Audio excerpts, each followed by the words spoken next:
Welcome back to another episode at NFR Podcast. And for today, you guys know the setting. You guys have seen it before. We're back in Connecticut, and Mr. Fantano is in the building. Switch the camera, Nick. Let's see him. Boom. Let's get him on there. Yeah, they know the setting. This is like the casting couch at this point. It is like, yeah, when people see that black leather couch, they're like, ooh, we're in for a threesome. Hey, listen. Today we're not going to be talking about threesomes. We're going to be talking about the top 10 discographies in rap music. So let me ask you this, okay, before we get into this episode, when you were making your list or whatever it is, did you have ones that you knew were automatically going to make it? What do you look for in a good discography? What do you really look into when making this type of list? I don't know what exactly the criteria needed to be for this, so I kind of came up with my own. You know, so I feel like, you know, maybe I'm breaking some rules and I'm breaking some boundaries, but you know, look, here's the thing. I tried to balance like quality, influence, and just the size and amount. There you go. You know, I mean, yeah. Like, you know, we know as fans that, you know, there are lots of massive and amazing and influential artists who, you know, may have had really great commercial careers, and just may have had generally a lot of impact, but maybe they only have one classic under their belt. Or maybe, you know, their career or their life ended tragically before they were able to really kind of like build 100% on some of the stuff they came out of the gate with. And while that stuff's great and it's important, you know, to me, I tried to balance the quality and the impact with also artists who have had pretty lengthy careers, you know, or at least like had a very prolific period where they were able to come out with a lot of records and just really have numerous true classics under their belt. And I was also kind of like counting solo artists who maybe had been a part of groups or had involvements in sort of like other catalogs and artist discographies, and kind of, you know, just like trying to balance that as well. You know, I feel like if, you know, you're kind of like having an influence on a lot of things outside of you and outside of, you know, maybe kind of like your normal core work, I tried to incorporate that as well. So, you know, taking all of that into account is kind of like what made me kind of those are kind of the guiding principles of the list that I came up with. I see. Yeah. How about you, Lou? What was it? Same shit, bro. Honestly speaking, just the impact of the catalog. I think what's also really important is just the longevity of the music, how well it's aged over the years.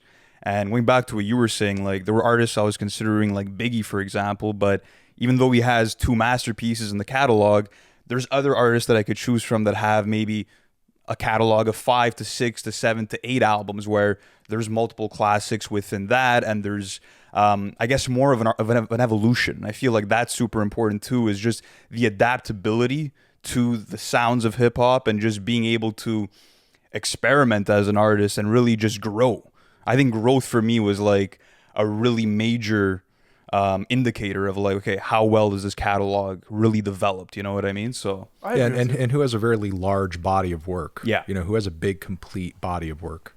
Yeah, so for me, example, like Lauryn Hill, like I was because obviously with like the score and then after that the Miseducation, Right. I'm like, okay, like those are 2 masterpieces. Those are regarded as some of the best albums within the genre, but she technically only has like one solo album within her solo catalog, and then after that the other one's group work, right? So it's like, how do you judge that? I mean, for me too, like consistency is a big thing, right? Because you could have 2 to 3 classics, but then after that you go down that road and you visit every other album or mixtape, and if it's fucking dog shit, like no, like you can't just justifiably say like that's a top 10 catalog of all time. So consistency matters to me. But shall we get into the top 10? You want to do this? Yeah. okay, who wants to go first? Who wants to rip it? I'll let you go. I have to go first. Go for okay. All right. You're letting me go first. Number 10. I feel like my number 10 that I had to put down, it was a bit of a cross between, there were like 3 artists that could have made this part of the list from a similar era, but I ended up going up with my personal favorite, and that would be like Public Enemy. That's a I feel great like catalog. I feel like it was them. It was kind of Gangstar. It was maybe like Beastie Boys. You could have thrown in there too. It was a bit of a cross between that, even Eric B and Rakim, but I think I ended up going with Public Enemy. You know, I feel like I mean, their best output's truly like, their 80s stuff.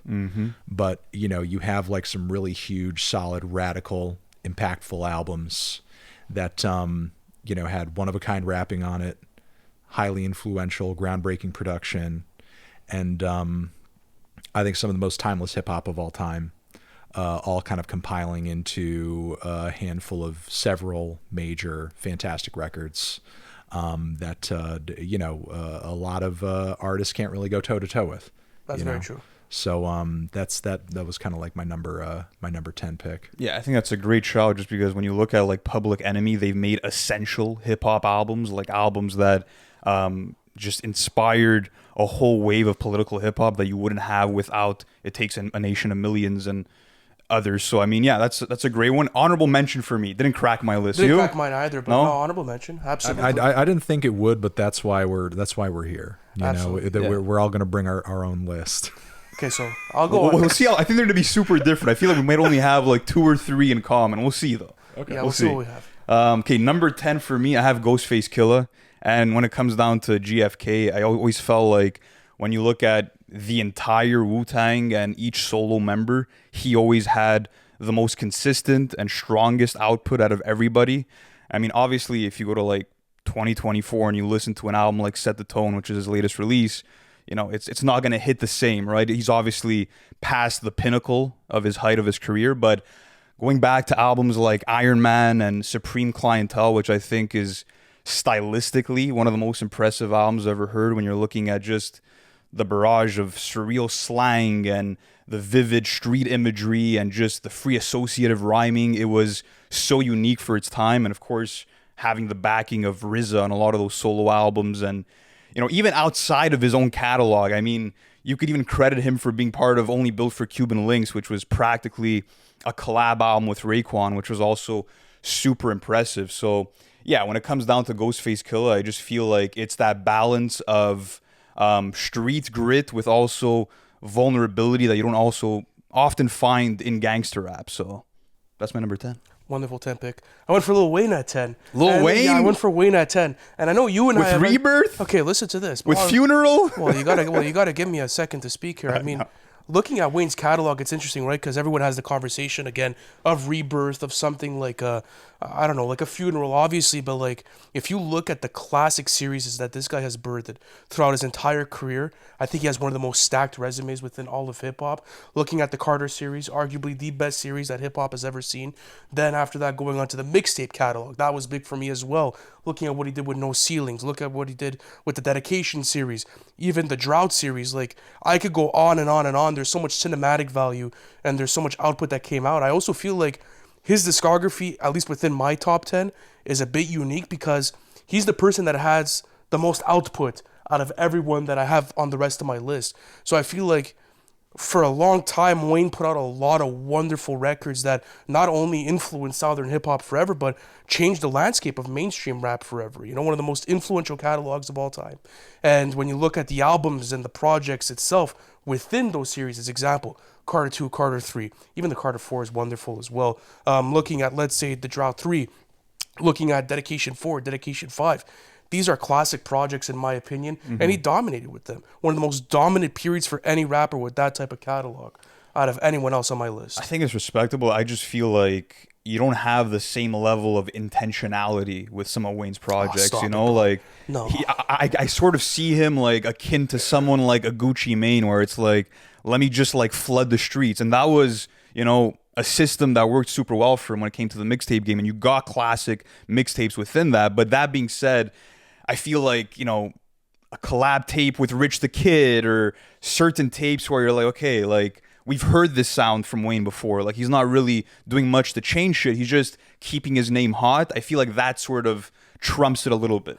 Yeah, but at the same time, you look at the output that this guy had, like who has put out that many good projects? Like, it's incredible. I could give you a short list of at least a good like 10 to 15 projects that I feel like are quality and that do have intentionality. Going back to the Carter 2 or even the Carter 3 records, like Dr. Carter, for example, writing on those records are wonderful. A song like Mona Lisa, like you can't just say, I'm not discrediting those. I'm saying like from a general point of view, like not every but single... I mean, like every artist has those types of records within their catalog. I think Wayne gets a lot of flack because you said like there's so much volume that it kind of overshadows like the rest of his Yeah, I mean, writing. there's a quantity over quality thing. Like, okay, do you feel like you would agree with what he's saying more if like he had fewer mixtapes and albums out there, and like the good, like is it that you feel like overall the quality isn't as good as what other artists have achieved, or is there just too much stuff that you're like feeling kind of meh about? I guess it's almost like a ratio factor where it's Yeah, it's like the ratio Yeah, of it, it's okay. Well, if 10 mixtapes are incredible, but the other 10 are mid, I mean, no, I'm not going That's to not the value it the situation same we're way. in. So even if even if like 3 of those albums or mixtapes are like 3 of the most game changing of all time, because there are like 25 others that are like, mid to bad, that weighs it all down for you. It weighs it down quite a bit. The same reason why I don't have an Eminem on this list, who has arguably the best 3 album run of all time. When you look at the evolution of the catalog and you look at the encores and the revivals and the music to be murdered by, there's that clear decline where it's like, okay, almost half of his career is filled up with projects that are just below par. So, the thing is, like, I got to agree a little bit on some level, because he did come out with Rebirth. For sure. Like, but then after that, Rebirth happened. Yes, but I could give you like another 10 projects that like do that. It's true. It's true though. It is but atrocious, like, But that's the thing though with Wayne, and that's why I included this, because like you do have those projects that obviously like don't hit, but the influence factor, the iconic status of it, the writing, how it revolutionized hip hop forever, the sheer amount of classics that you get out of that catalog. You do get the value. So like, listen, that's why it's not in the top 3 for me. Right. It's because Okay. I could have included it higher if you didn't have the Rebirths, if you didn't have the Funerals, for example, if you didn't have the Rich the Kid and Wayne mixtape that came out a couple of years ago, for sure. Don't get me wrong, but it's a top 10 catalog of all time, in my opinion. Okay. all right, number 9. Let's go. Number 9, it's funny kind of hearing you talk about the Wayne catalog. Like, I feel like I would apply a lot of the stuff that you just said to this next person, and they're from a similar era, in terms of like the impact and the series of albums and the trilogy factor too, and just like the commercial success and everything. But I'm thinking Jay-Z. Okay. I'm thinking Jay-Z's catalog. Like with Wayne, he has a lot of output, maybe not quite as much, not quite mixtape heavy, but like still a lot of records. There are certainly like some lows in there, some mid-tier albums, but like R. Kelly collab album. No, for sure. But like, the biggest moments are huge, like, And groundbreaking. And what's most impressive to me is sure, the output is slowed down as of late, but like through every era of his career, you have those records that are just kind of like okay or mid-tier, but like, he at least ekes out a few great moments, really great moments, regardless of like what era he's in.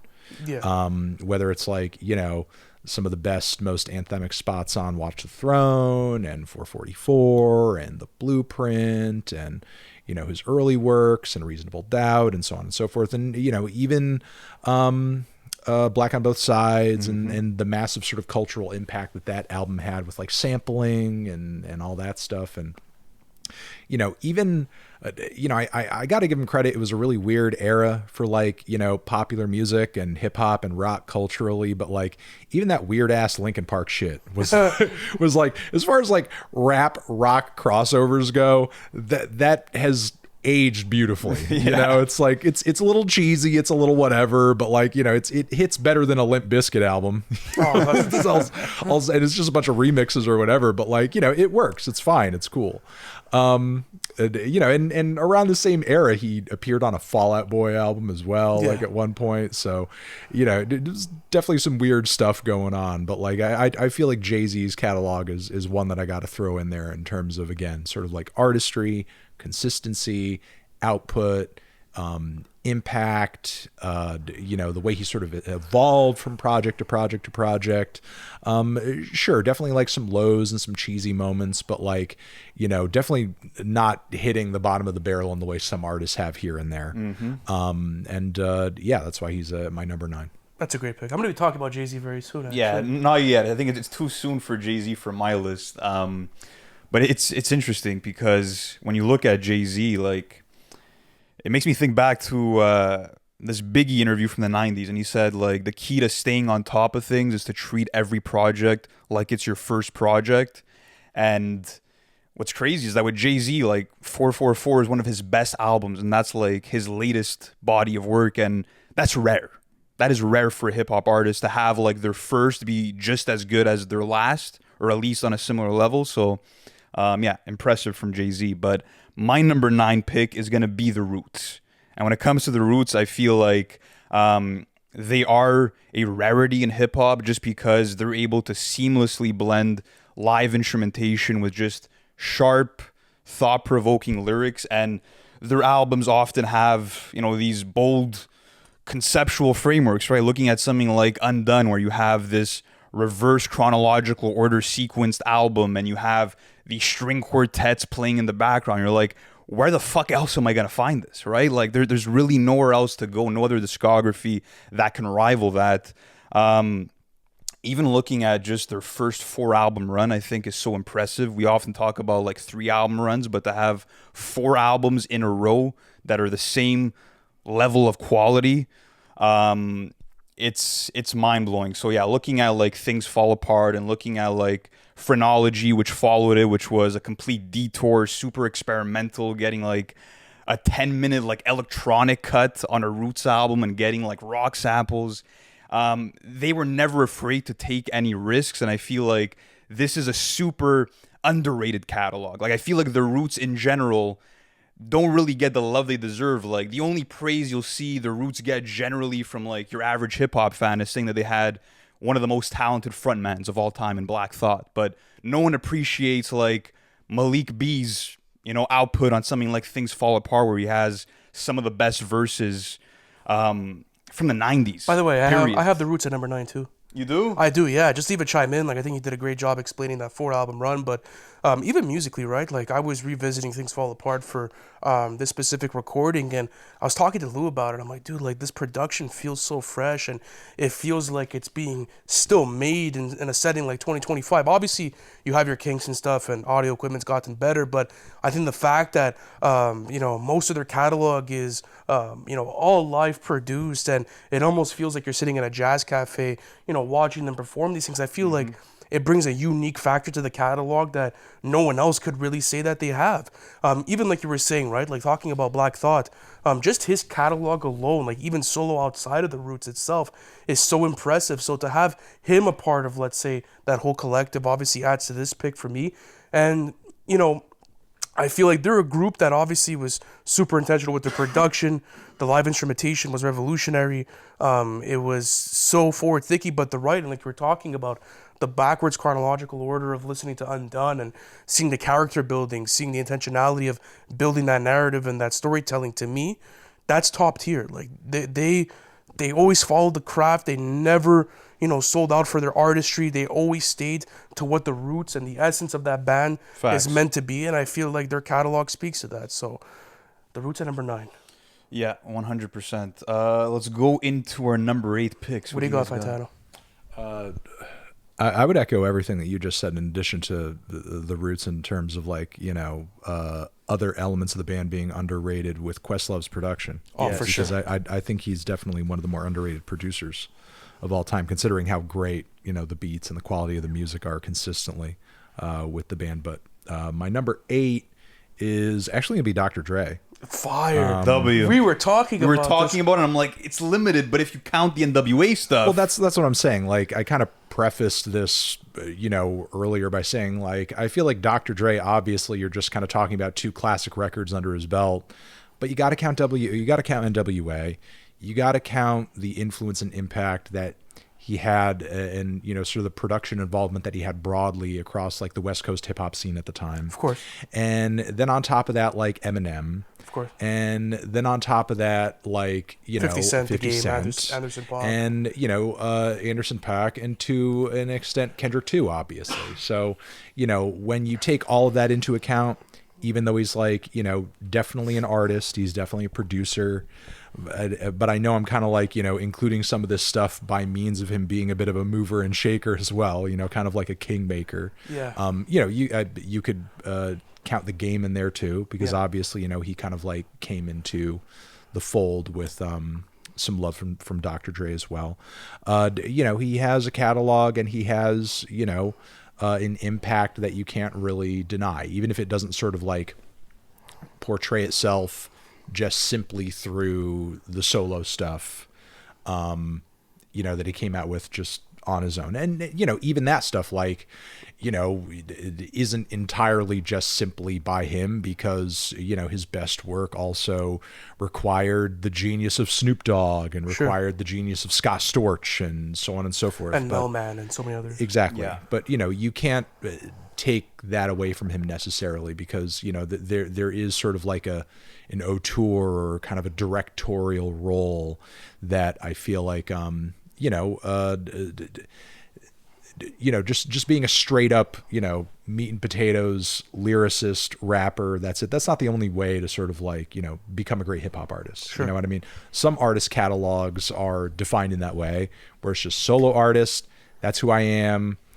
I'm rapping on beats, and I'm coming out with one consistent great record after the next, and that's it. Some great catalogs are built that way, and some aren't. In the case of Dr. Dre, he's a guy who's pulling together a lot of elements, working with a lot of different people, and bringing together like really great works, and helping other people build fantastic catalogs through, what he's done. So I would put him at number 8 in terms of, just all the W's that he's accrued across his career. Super valid. I just the only reason why I didn't put him in, because I would have had him in, I was just like separating Dre and NWA. But if not, he'd be in the list for sure. But yeah, I think even just as like an executive producer, probably the best that hip hop's ever seen in terms of just having that role of overseeing. Crazy. But my number 8 pick is going to be Lupe Fiasco. And when it comes to Lupe, I just feel like his discography has been so consistent, from Food and Liquor and from his mixtape run all the way till now, till Samurai. And his only real dud, you could say, is Lasers, where he really tried to, appease to the masses and had songs like The Show Goes On that really landed on the charts. But when it comes to Lupe, I just have such a deep appreciation, because he's the king of the concept album. I mean, he's just mastered the ability to give you an album that forces you to, view each and every single song like a puzzle piece that you need to form yourself together upon not your first listen, but your 10th or your 15th or your 20th listen. And I'm still, unpacking layers from albums like Drogas Wave or Drill Music in Zion. And I feel like that's super rewarding for me as a listener, because sure, I'm not going to bump Lupe every single day of my life. Like, it's not like it has, the replay value that Drake's music maybe has. But you can find the replay value in his catalog, for sure. Yeah, 100%. Like a Wave Files, for example. Or... For sure there is, yeah. But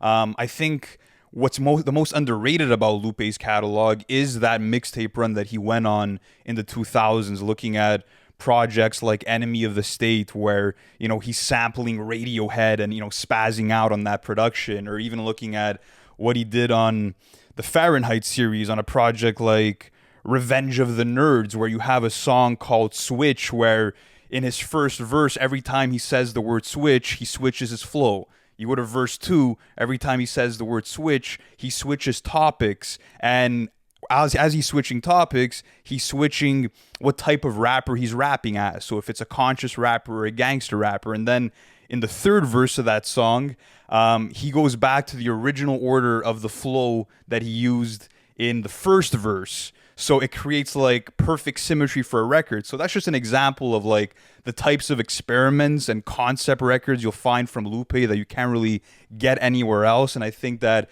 in terms of like just Chicago hip hop, he deserves more love alongside the Kanyes, the Commons, etc. So he had to be there. That's a great pick. Probably an honorable mention, though. I think if I did a top 15 or top 20 list, he would have probably cracked it for me. No, I mean it's a very valid pick in my opinion. Like I would say he didn't crack my list, maybe based more on just sort of like personal preference, but like I agree with every single thing that you just said there, and I feel like he had a bit of that rough patch in the early 2010s, but like you can't take away from him that he's like in recent years he's really come back. Yeah, with a lot of very great, thoughtful, really some of his like most dense stuff ever. I mean, I don't think his latest stuff is as palatable as his early work, but it's more thoughtful. Like you could tell, like in terms of the ideas he's bringing to the table, like a lot more work is going into it.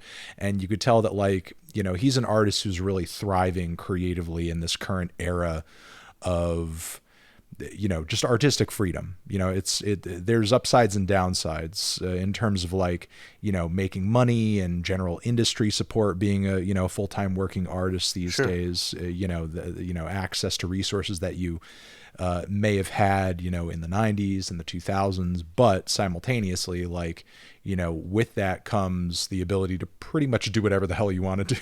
100%. And Lupe is an artist who fortunately, like, thrives in those conditions. He's like, okay, well, I'm really allowed to do anything. Well, I'm just going to go for it. You know, I'm going to do these crazy records based on sort of like, you know, gang violence in my home city. I'm going to do these crazy records, you know, that dive into like these mystical historical concepts around slavery. I'm going to make these records, just like insane stuff that like nobody else is thinking about. Exactly. You know, and I also echo what you said in terms of like the replay value or whatever. Like, you know, Lupe's an artist that you really can't listen to all the time because it really does feel like long distance running. You know what I mean? It's, at some point you do have to stop running, you know, and I think there's a lot of people who unfortunately sort of like equate the ease with which you can listen to something with it being good. And that's it. And that's the only metric by which they decide something is good. Yeah, but that's only one piece of the puzzle. That's only one piece of the puzzle. Obviously, you want to be listening to music that's listenable. But the thing is, like, if listenability is the only thing that's sort of like appealing to you about this music,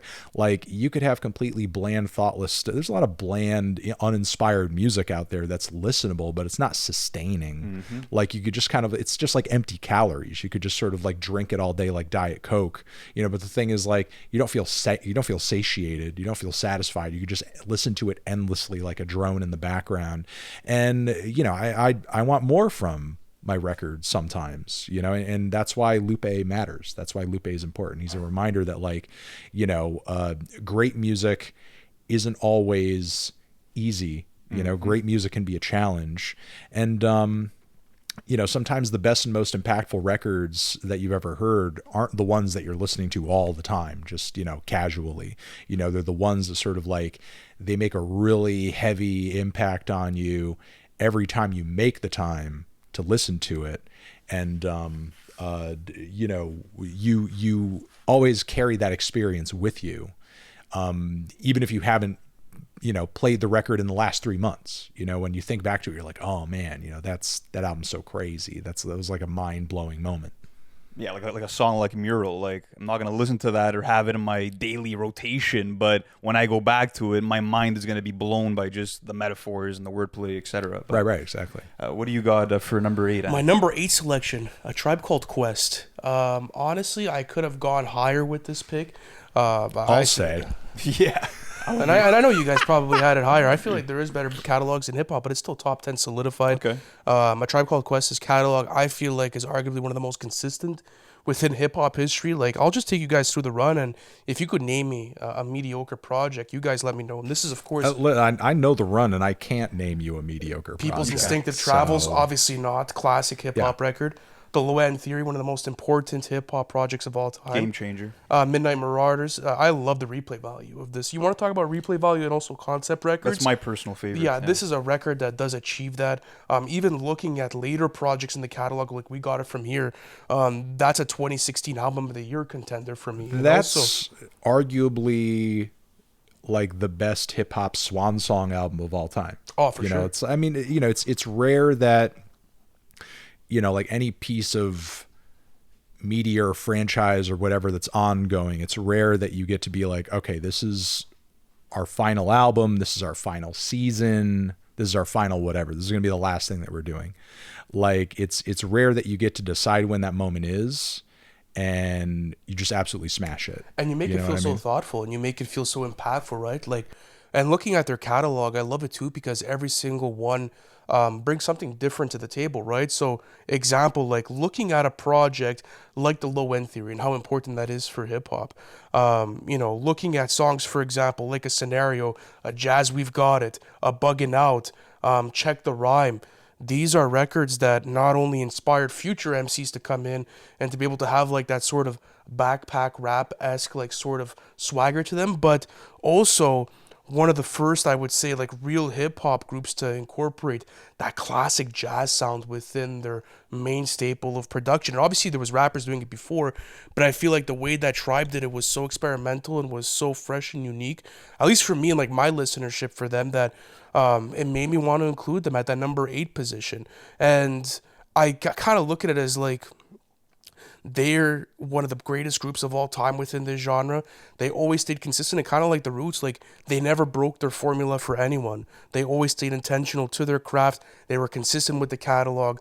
Like you said, you know the run that they've been on. I mean, you guys do know it, and it's probably in your top 5. But at the same time, like there's no arguments to be made for like this is low-key a flawless catalog. And honestly, like from 8 to like 5 to 3, like these are all interchangeable catalogs for me. They all bring something new and refreshing to the table. So I guess there's also a bit of like enjoyability that went into like other picks, like you were saying. For I believe, what pick was it? I think it was your number 9. Which pick did you have? You're talking about Jay-Z? Yeah, your Jay-Z pick, right? Where it's like I don't revisit Tribe's catalog all the time, but I could appreciate it, I could understand it, and looking at the run of records that they have, it's just absolutely incredible. So that's funny that you feel that way, because the thing is like I feel like they are a group that makes like, you know, some pretty dense and thoughtful music, but I feel like I do go back to their stuff casually, and I can just kind of like enjoy it just to enjoy it. I feel like they're a rarity in music generally, where, you know, they do make albums that have a lot of intricacies and details and so on and so forth, and like do, I think, require a lot of like attention and a lot of focus to like fully appreciate them. But I feel like I could just kind of put their stuff on and just kind of like just vibe to it as well. Like for example, an Electric Relaxation. Like, right, that is one of the most timeless, you know, records in hip hop history. And yeah, I mean, at the same time, like, sure, there's certain songs that thematically are, you know, super out there, maybe that were avant-garde at the time. Like, for example, you know, them rapping about like date drugs, for example. Like, right. They'll attack these themes, but still make it super palatable and, you know, enjoyable for a listener. So, yeah, I guess it just comes down to preference for your replay value. Yeah. But all right, so that was number 8 for you, right? yeah, let's go to number 7. Fantano, what do you got? At number 7, I feel like I had to account for. I'm sure this is a top 5 discography for some people, but I feel like we were talking about with like, you know, Wayne and even with Jay-Z too. You have to also kind of like, you know, account for like those lows and. I know what you're gonna say. Those moments that you're not crazy about, but I'm gonna say Kanye. Yeah, you know, that's low. That's so low. That's I feel like it's low. I feel like it's low. That's low. Listen, it's low, but I feel like there's even, especially given recent output, like there's an argument to be made for it to be lower. You know what it is? Like he might reach a point where, like, if he keeps releasing horrible records, he might be totally off the top 10. Like, it's right. potentially. It's like if we get many more albums that are as bad as like the most recent stuff, like it really can go in that direction. But the thing is, like, okay, listen, even of the records that like a lot of people kind of famously know me for not being crazy about, one thing I can still at least like appreciate about those albums is that they still had a massive impact, and there's a lot of people out there that still love them. And, you know, Kanye is one of those artists who I feel like I appreciate, and very few artists kind of like, you know, achieve this. You know, but there's like definitely a handful of them, you know, across different genres, be it electronic music, you know, like Aphex Twin, or, you know, rock bands like the Mars Volta or whatever, you know, or even Radiohead. Like, they have a little bit of something for everybody in their entire catalog. Sure. Like, no 2 or 3 albums sound completely the same. And, you know, while you may not like one album or 2 albums that are like super major in his discography, there are like 3 others that are going to blow your mind. And it just sort of depends on like what you like him best doing and what your preferred sort of like era or flavor of his catalog is, you know? Now, you know, again, with that being said, for me personally, there's like a lot of lows and a lot of stuff that like I can respect, but maybe is like not my personal favorite, but I still respect the variety and the evolution and the dedication to doing creatively whatever the hell it is that he wanted to do at any given time. And, you know, while obviously, you know, his sort of like contrarian view of the world and art and creativity has definitely sort of like been his downfall now. You know, you have to sort of like understand and respect the fact that like that was like the lifeblood of what drove him to some of his best works early on in his catalog. Sure. You know, it's like every moment that he was told you can't do that, or you shouldn't do this, or that's too pop, or that's too electronic, or that's too whatever, like he instinctively went in that direction and ended up making some of the most groundbreaking popular music of all time. And, you know, did it repeatedly. You know, was it purely by accident and right place, right time, and just kind of like, you know, reflexively just, you know, refusing to give in to outside pressures that were telling him to do X or Y or Z? Or was there some kind of like, you know, subconscious artistic instinct guiding it? Maybe it's a little bit of column A, column B, I don't know. But either way, like, you know, the chips fell where they were, or where they did, and we got, you know, a really impressive catalog out of it, you know, even if there are legs of it, especially recently, that, you know, don't sound great now and are obviously not going to age well for, you know, reasons that don't need to be explained. But yeah, that's who I would put at number, what is 7? It was number 7. That's my number 7. He's definitely going to be up higher on my list. Much higher for me. Before, I don't want to speak too much about Kanye now, but you mentioned this at the start. You said that like classic albums like holds a lot of weight. Do you think there's like a few more artists that have more classics than Kanye? Because like that's like a big reason for me having him as high as I do, is like you could argue he has 5 to 6 classic albums, which like is rare. I guess like, okay, for me, I guess why he would land like low on that list, it's kind of like me balancing like ratio of great or classic albums to bad ones. And of the classic albums, and I know he has many, of the classic albums that you do have, like, you know, what's the intensity of the quality of those records? How great are they? How significant are they for me? That's why, you know, I would sort of like probably put Tribe higher. Okay. You know, like Tribe, I would say, has about the same amount of classic records. Maybe some people would disagree. Like, you know, about the same amount of classic records as Kanye does, in my opinion. But like, to me, those records ride harder, you know, in my mind, in terms of like, you know, and sure, you could argue that maybe they're not as versatile. You know, Tribe definitely did not like, you know, cover as much ground aesthetically and creatively as like Kanye did over the course of his career.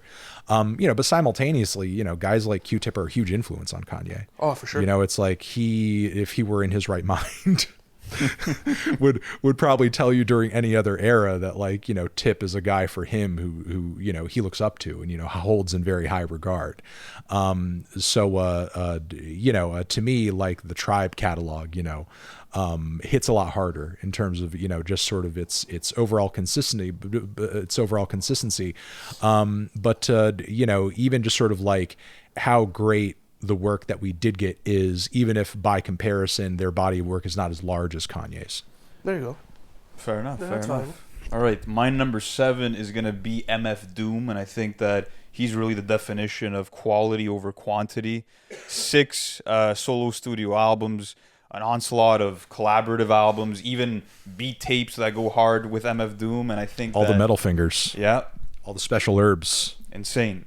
But yeah, speaking about MF Doom, I just think that you know, he crafted, I don't want to fucking use this word in this context, but it's what's coming to mind, just an aura about him, a mystique about the MF Doom, the Doctor Doom inspired character. And I feel like he created his own musical universe within his catalog, and that became so interesting as a fan to follow, just because when you go from project to project, there's usually like a different driving factor of what skills or what, you know, I guess, aspect of the music he really wants to emphasize. So, for example, you know, you look at Operation Doomsday, and that was the introduction to the character, and that was, you know, him rapping over some smoother production and sampling like some classic R&B like Sade, for instance. And then, you know, you go further and you look at projects like Take Me to Your Leader, and that was more focused on just like out-of-the-box production. And then you go to something like Vaudeville Villain under the Victor Vaughn name, and that was really about like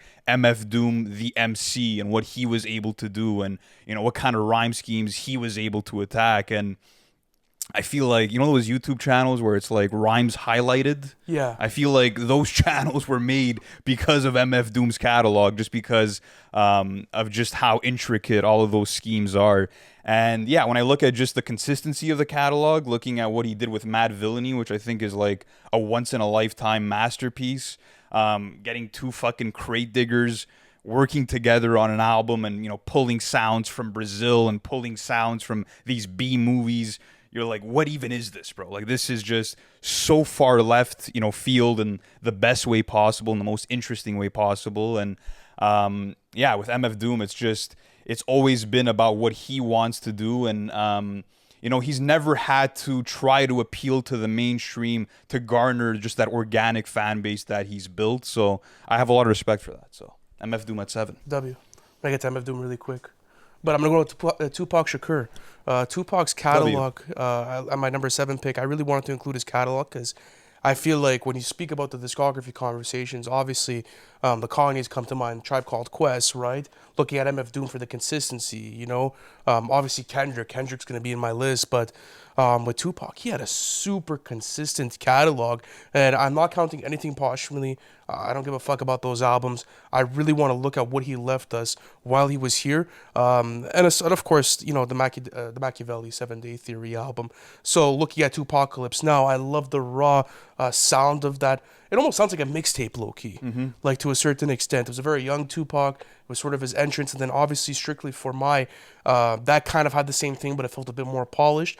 And then you see him really hit his peak creatively, writing-wise, on an album like Me Against the World, where he's tackling these topical issues where, you know, he feels like the world's against him, right? And he's on this mission to be able to find the truth, and he wants to speak to his audience about the things that he's feeling on a day-to-day basis. And I feel like poetically, you and I have this conversation about Tupac a lot, where it's like the lyricism is not the most complex. Like, technically, it's not going to be like an MF Doom type of rhyme structure for one of his verses, but the ideologies and the messages that he's pushing throughout this album, for me, are nearly perfect. And I go back to this album. Also, his music is extremely accessible. While if you really want to nerd out and like go deep into his writing and into his song concepts, you can. But then again, like looking at the classic records that he's released throughout these albums, like Ambitions as a Writer, or even like example, songs like Dear Mama, these are incredible records that shaped the genre forever. Then you could argue that he has the best double album of all time in something like All Eyes on Me. Do you have it over Life After Death? I do. You do? Okay. I personally do. That's fair. Because didn't we just do a tracklist battle like that in one of our YouTube streams? I think so. Yeah, and that was great, right? Like, people need to give him more credit when it comes to his catalog. The 7-Day Theory, that was a project that he was working on. That was completed by him, and it's one of the greatest concept records in hip hop history. Like, there's something for everything within his catalog. There's variety, there's consistency, there's accessibility. Like, it's like the Swiss Army knife of like hip hop discographies, where whatever you want and however you want to analyze it, you could get it. And that's what I like about it. Yeah, and one of the best 3 album runs of all time, in my opinion. I think there's a few within that catalog that kind of just weigh it down a little bit for me. But yeah, I think with Tupac's music, there was just like this visceral factor where he made you feel his words just through his delivery and through the emotion from songs like Dear Mama or looking at Changes, Do for Love, like those classic hits. But even a record like Strictly, I think, is like just mega underrated. It is underrated and fantastic. Obviously not like as big of a commercial smash as the stuff that would come out later, but like there's so many great, thoughtful, positive, conceptual songs off of that album. I even love Representin' 93, where he's like, you know, rattling off all these different hip hop artists that he's like really into. Like it's a really interesting sort of snapshot of, you know, how things were in that short window of time, like before the East Coast, West Coast beef. Like it sort of goes to show how much that was sort of like, you know, sensationalized and almost like forced upon them by, you know, the greater rap scenes around the both of them. Because, you know, prior to all of that drama, there was obviously like a mutual appreciation for, you know, what each coast of the country was doing hip hop wise. You know, so yeah, you know, I definitely like echo the need for, a Tupac shout out on a discography list. Yeah, and think about it like this: like if you remove his catalog forever from hip hop, like think about the records you'd miss out on. Think about the impact that wouldn't be there. Like arguably one of the most important discographies in all of hip hop. But let's go back onto the number 6. I believe you start this off, right? Yes, Yeah, number 6 for me, and I don't know how much I have to add outside of what has already kind of been said on this front, but for me, number 6 would be The Roots.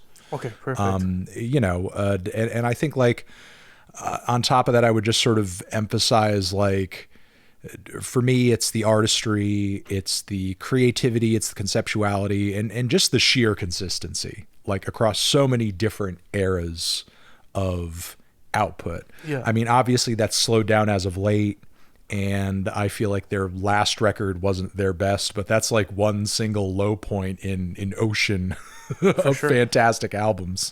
And the thing is, like, if the Roots never come out with another record, I won't be upset about it. I feel like they have such a dense catalog as it is. And it's so intentional too. It's so intentional. And on top of it, like a lot of those albums were made during a point in time where like they were not financially and culturally sort of like doing as well as they are right now. You know what I mean? Like they were making they were grinding on those albums, like, really in like the trenches of relative rap obscurity. Like, obviously like they had numerous moments and successes across their career, but like, they were not sort of like doing as well commercially as like, a lot of artists were in like the shiny suit era, for example, because they stayed true to their craft. I mean, they could have easily sold out like anybody else and started coming out with drivel.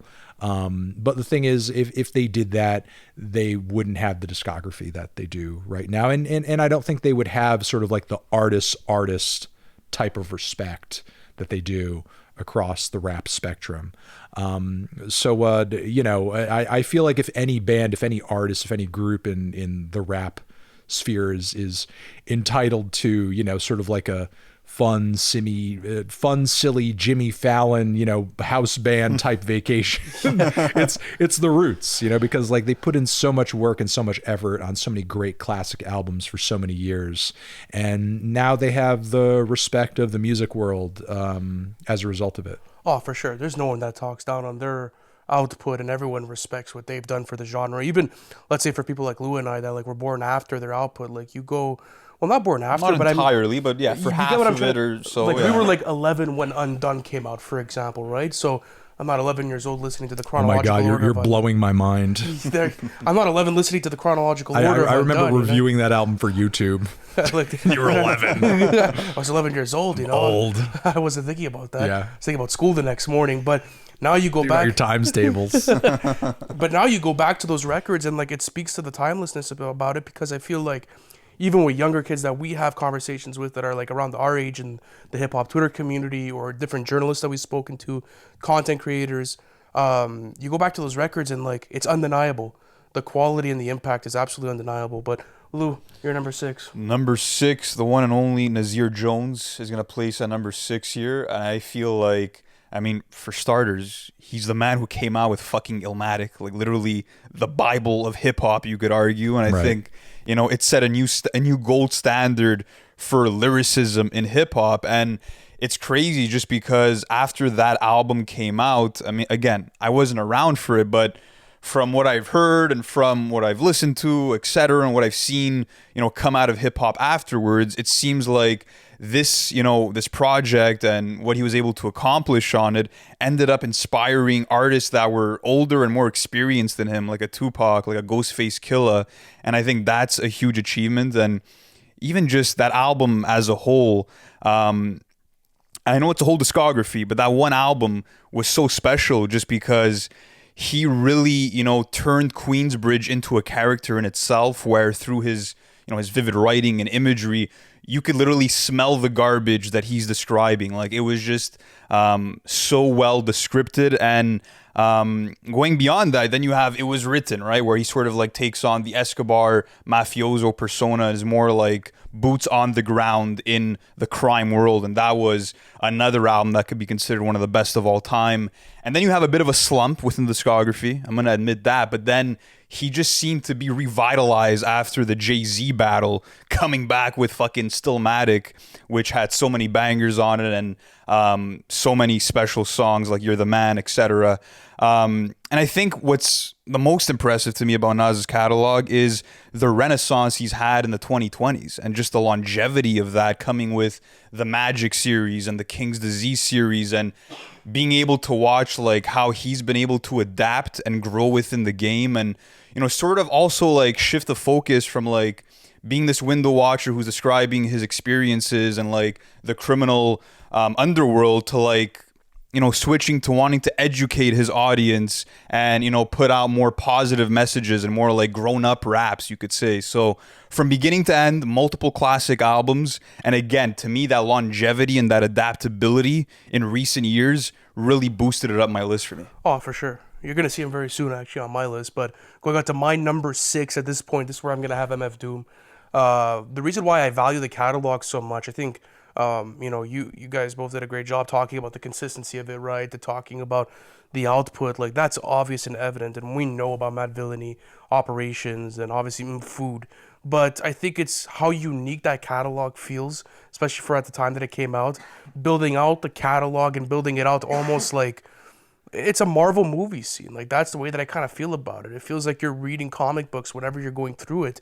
You're going to find some of the most intricate and most, I would say, well put together rhyme schemes that you'd find in any other hip hop album within this genre. And I feel like, especially looking at the way that the catalog's aged, Mad Villainy came out 2004, I believe it was, right? 2004. It's 20 years later, still sounding as fresh. It's still revolutionary. Like there's young artists that are going to that album and that are picking up inspiration off of the intentionality of his music. So I feel like it's super important.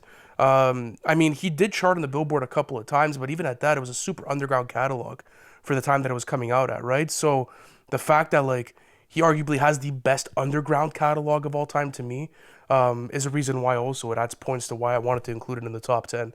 So that'll be my explanation for MF Doom. W. All right. Let's, top 5? Top 5. Isn't this I guess we're getting to the top 5. We just did top 6. 5. Top 5.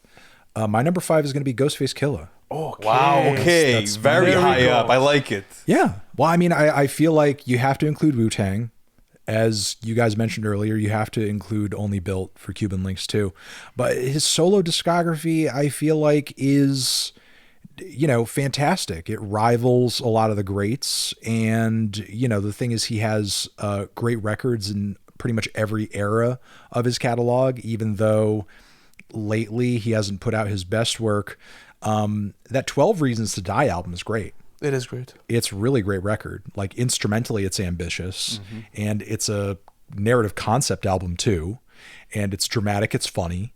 And the thing is, like, with records like that, he was coming out with great output long after most people who came out of the same era that he did were coming out with good stuff, even listenable stuff, So for him to sound as good as he has for as long as he has, and for him to have drummed up so many incredible albums in the process, whether it be Iron Man, whether it be Fish Scale, whether it be Supreme Clientele, whatever, I feel like, pretty much speaks to why this album, why this discography needs to be in the top 5 for me. Plus, you're talking about just like a one-of-a-kind sort of like charismatic figure and, delivery.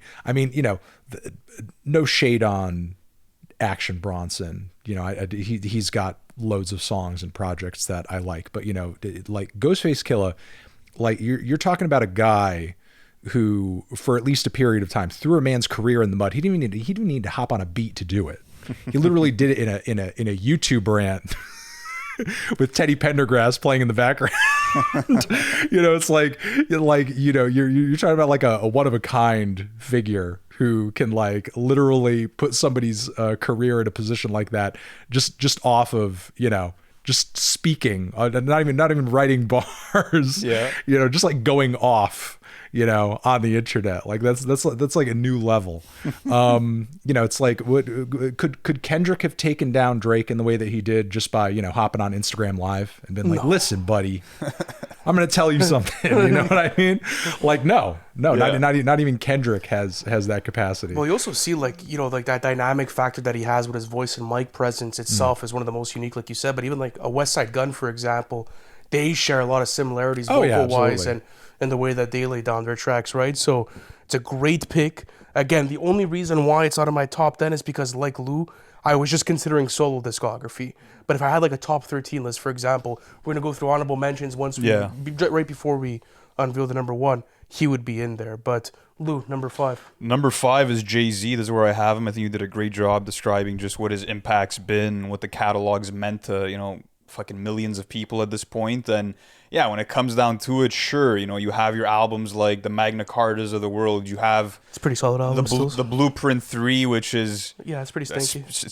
That's a smelly one. That's a stinky album. Hove, okay, but I have Hove at 5 as well. You have Hove at 5? Yeah, top 5 discography of all time. We could speak about it together. Okay, let me ask you this. Like, I don't think we've ever done this in the podcast, but like, rank his top 5 albums for me. His top 5 albums? Top 5 albums, and then I'll ask you that same question. It's tough. I mean, the Blueprint is easily a number 1, just that blend of like rock and soul samples and having fucking Just Blaze and Kanye West executive produce at their the big production and everything. Yeah. So Blueprint at 1. Number 2, it's tough between Reasonable Doubt and the Black Album.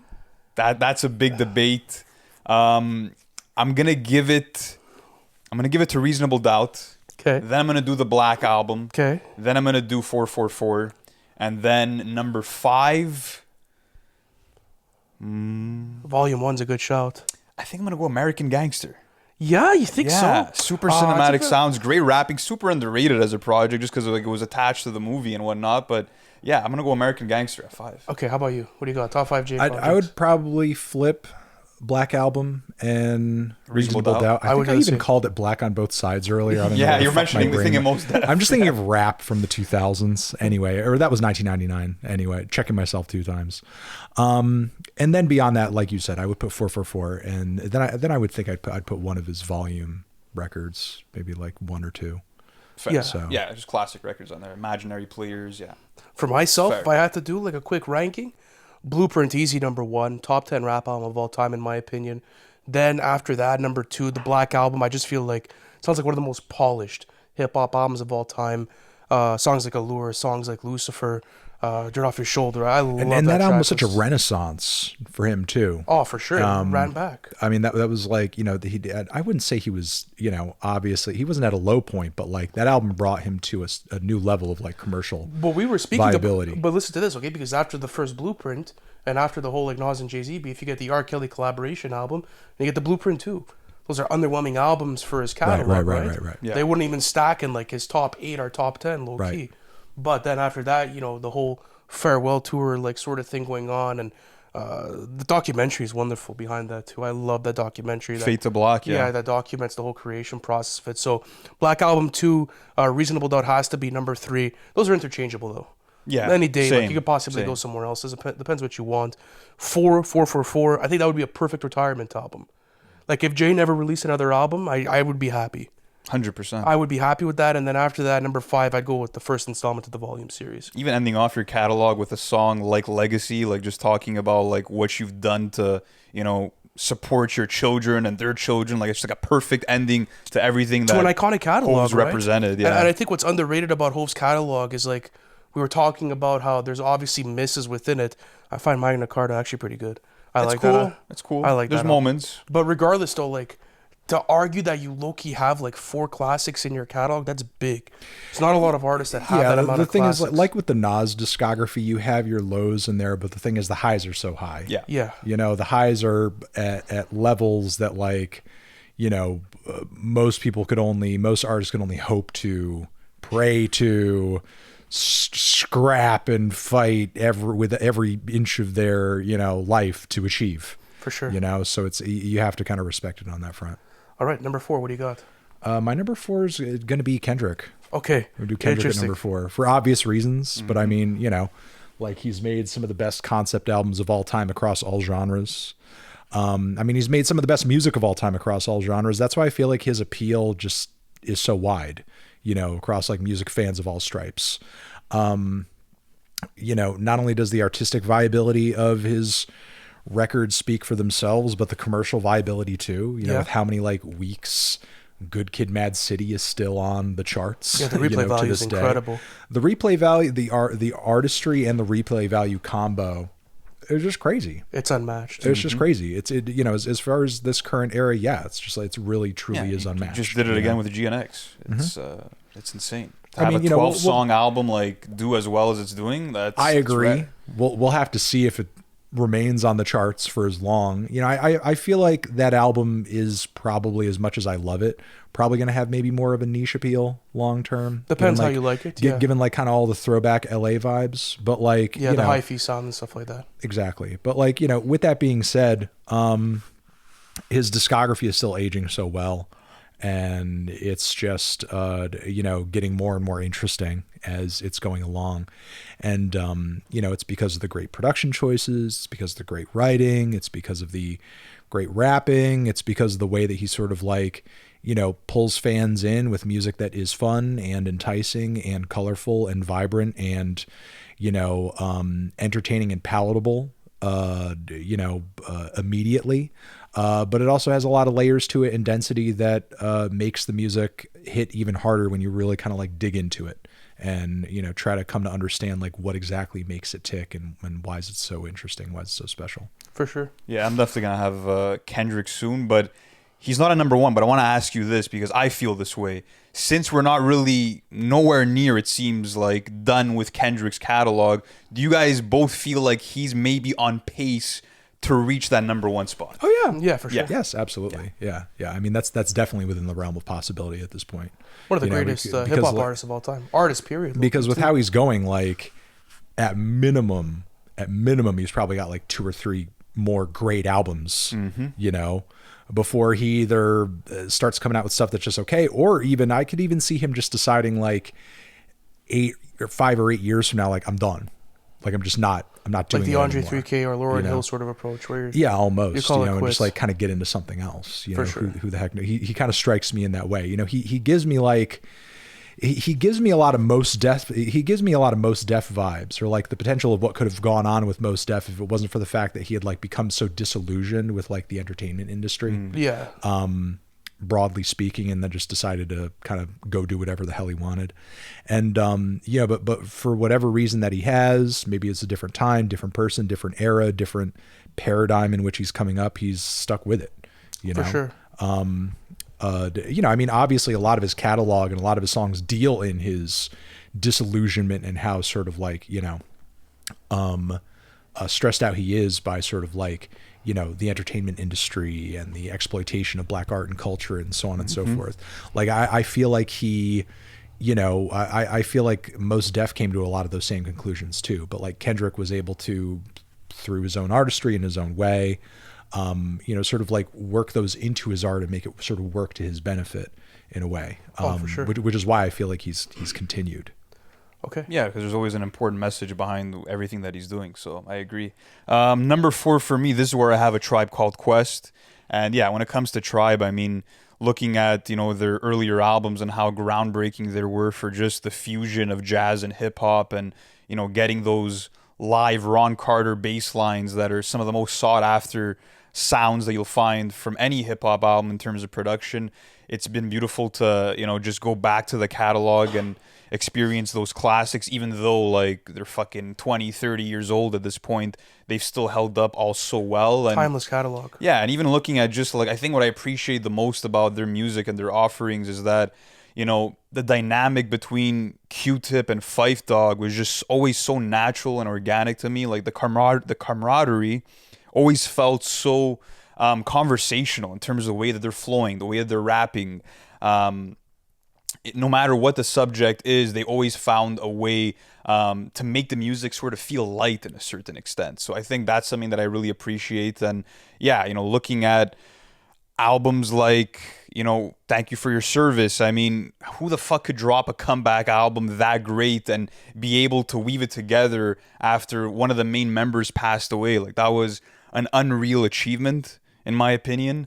And, you know, even looking at song concepts on records like We the People, and them going into like topics of like gentrification in America, and just all the political turmoil that was going on around that time in 2017, like just insane what they were able to bring to the hip hop game. And as we were saying earlier, just the consistency, the fact that it's such a limited catalog and every single album hits. Yeah, it's not easy to do. Yeah, So that speaks volumes. Tribe at 4. All right, let me go with my number 4 pick. That's where I'm gonna have Nas. There you go. So close to you. Do you have Fantano? Did you see your Nas pick yet? I didn't have Nas in my discography. Because I feel like maybe I missed it. It's been a long recording. Like I feel like there were a couple different, sort of like artists and eras and catalogs that to me almost like fit in a similar kind of rubric. Okay. Like where Jay-Z could go, I feel like in terms of like highs and lows and the era and sort of sound and music that he represented, Nas could also go in there too. Where A Tribe Called Quest goes, I feel like there's also an argument for like putting De La Soul in there. You know what I mean? In terms of like the sound and vibe and era and consistency that they represented. I mean, but the thing is like Tribe is just maybe a little bit more consistent. By comparison.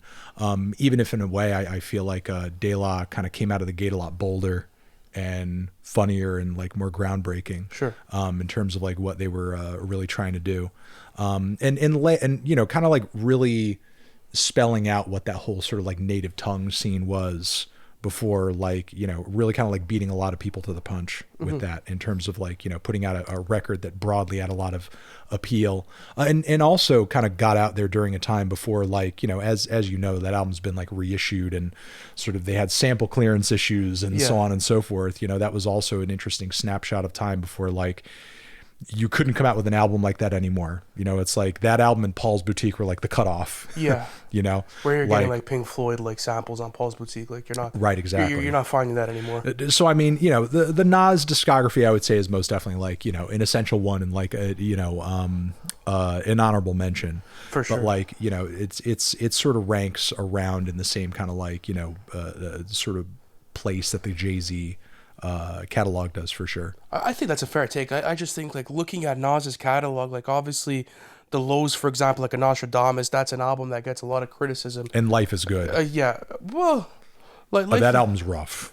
Yeah. In my opinion. I really like Life is Good. I don't know if Life is Good is rough. But you see, like, there's obviously those projects where, like, they're obviously not up to par with an It Was Written or an Illmatic, but at the same time, like you were saying, Lou, to be able to be like dominant across like maybe 4 different decades, right? Like looking at what he dropped in the 90s, probably his best or is his best ever work, dropping albums like Stillmatic and God's Son in the 2000s, looking at the 2010s, even like an album like Nazir, for example, extremely underrated project. I feel like just people wanted more because they knew it was going to be executive produced by Kanye, and then the King's Disease Renaissance and then the Magic Run. Like, there's so much quality over the course of 4 decades at this point, where it's like that's hard to ignore.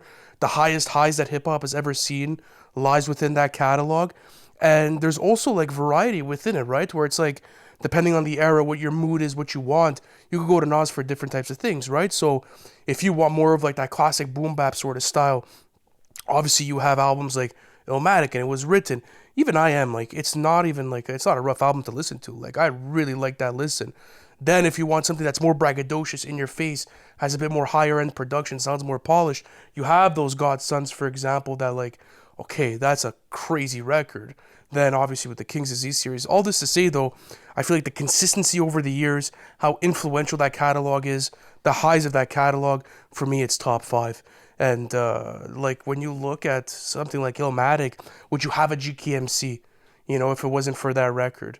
Like you could make that argument that it really laid down the blueprint for whatever else came after it. So that would be my argument, but let's go into the top 3 now. So what do you got at number 3? At my number 3, I have Outkast at number 3. Okay, fire. How about you? Who's my number 3, you're saying? Yeah. Is it the same thing? My number 3 is Kendrick. This is where I have Kendrick. Oh, okay, that's where you have Dot. Okay, because I have Outkast as well at number 3. Okay, so you guys could sort of share this then? We can share this. So what do you like the most about Outkast's catalog? Is it like not only the consistency, because I feel like anyone in this list that made it has consistency, right? But is that unique factor, like that earworm, like it's that undistinguishable. Like, yeah, they have sounds and aesthetics and ideas that are unlike any other hip hop artist out there. Period. Sure. Period. period. Like tons of groundbreaking, influential sounds. You know, like the most creative and pioneering hip hop outfit to come out of the South. And, you know, also just over the short period of relatively short, you know, comparing to some of the other catalogs here, because, you know, we're not as many decades as a Nas, you know, in terms of like their major, you know, in terms probably of 15 operating. years probably. Yeah. Like such a wide variety of evolution and change and sounds. And, you know, like Kanye, you know, having those moments in their catalog where they're flirting with pop and it just comes out amazing, you know? So, you know, just the boldness, the creativity, how daring and genre defining it all is, and just the quality songwriting and lyricism, like regardless of like what album or project you're talking about. So many cool creative shifts and albums that can be listened to casually, but then also, you know, you get a lot more out of them by diving into them too. So, you know, it's just an incredible body of work that, you know, is genre defying, you know, which is why, you know, like Kendrick, I feel like Outkast has so many fans and hits that appeal just across all music fans, you know, regardless of if you're a hip hop head or not. Of course, and like I was doing some research on ATLiens and the approach of that album when it first came out, because that was obviously a huge jump for them, right? And basically, like, they didn't have the most funding for that album, so that's why, like, when you compare the sounds of ATLiens versus, like, let's say an Aquemini, for example, Aquemini sounds a lot more polished. It's arguably their magnum opus, but even if, like, you don't like those pre-Outkast records, which I don't know why you fucking wouldn't, it's arguably their best, you still have, like, a double album in Speakerboxx Love Below that's considered to be a classic by a lot of different people, right? That if you don't like that, you have Stankonia that you could go towards that has a bit more of, like, not a psychedelic effect to it, but it's weird. You know, it's like it's entering into that weird aesthetic that Outkast was producing at that time. Even at that, looking at the songs that came out of that discography, right? Looking at a Miss Jackson, looking at, you know, Rosa Parks, for example, songs like Elevators. It's just Art of Storytelling. The Art of Storytelling Part 1 and Part 2, both of those songs itself, like hits after hits after hits, but also, like you were saying, has so much intentionality behind it. You go to the writing behind the Hey Ya, like, it's low-key, like, really fucking depressing. And then you see how, like, that just sort of, like, opposes the production. Like, they've always been good at that. They've always been good at being able to create those types of records itself. But yeah, Outkast at number 3 for me. Outkast, man. Yeah, I think what I appreciate about Outkast was just the fact that, yeah, they truly did evolve with every single album. And more than that, something that they've been able to do that we see most artists struggling with is, like, them being able to have a graceful exit. You know what I mean? And it kind of makes me think to Quentin Tarantino and his, you know, sort of like philosophy on a great filmography. And, like, he's always said, I want to make 10 films and that'll be it. I don't want to continue after that. And that's because, you know, he's viewed other artists like Alfred Hitchcock, for example, like, make movies, you know, into the 1970s and sort of have, like, this artistic or creative decline. And it's sort of that idea of, like, you know, once you're allowed into the party, you don't want to leave until you're kicked out, right? And for someone like Tarantino, like, his whole thing is, like, to me, you know, one weak movie in the filmography could really taint it. And I feel like Outkast just embodies that ideal of, like, let's just go on a 6-album run and know when our run has come to an end and just be graceful about it and make that limited discography, you know, speak on its own. I think they really fulfilled that. So Kendrick Lamar at 3, though. Kendrick Lamar at 3. Like I said, this is an artist that I think is one of the most complete hip-hop artists that we've seen ever enter the genre, and someone that I think, by the looks of it, is probably going to make that number 1 spot at some point in time if he continues in this trajectory. And I think what's so special about Kendrick, like we were talking about, is that, you know, he's found a way to exist in the mainstream, but maintain his artistic integrity through and through by experimenting, by sort of, like, packaging certain songs like a Swimming Pools as, like, this party banger, but truly it's, you know, a song about the dangers of alcoholism, etc. So there's so many records like that that almost trick the mainstream audience into consuming, you know, something important, but yeah, you've really got to trick them into sort of, like, taking their medicine. Yeah, that's pretty much what it is. But, you know, what I think is also cool is just the way that he's formed these albums to be different media formats, right? Like we've done coverage on this where it's like Section 80 is designed to be an album slash novel. And then you have Good Kid, Mad City, which of course is a short film, as we see from the writing on the cover. Then you go into To Pimp a Butterfly, which is, you know, a piece of literature where it's a poem and also a beautiful album that, you know, covers decades and decades of African music in such a beautiful way. And then you have Damn, which I think, you know, obviously through the album cover is this this photograph that could be like the cover of like Time magazine. And I think that was meant to represent that he was sort of going through the motions of the fallout of that BET performance, and it was him sort of saying like, this is a snapshot of my life right now, these are like my current thoughts. And then Mr. Morale and the Big Steppers being a theatrical play where it's sort of a therapy session. And then for GNX, I don't have it figured out yet. I don't know if it's a TV show. I don't know what the fuck that is. But all that to say, yeah, Kendrick Lamar is he's the one. He's really the one. You're saying he's him? He is him. Wow. Yeah, he's him. All right, number there two. We go. Number two. Number two. It's probably pretentious of me, but I'm going to go MF Doom. Yeah, why is it pretentious? W. No. Oh, I mean, you know, it's the snooty underground backpack hip hop rapper thing. Put on the glasses type of thing. You know, exactly. Yeah, put on the glasses kind of thing. But like, you know, with that being said, I mean, maybe this is slightly influenced by the fact that I'm currently like reading a biography about him and his work and sort of like what is sort of known about his life up until this point.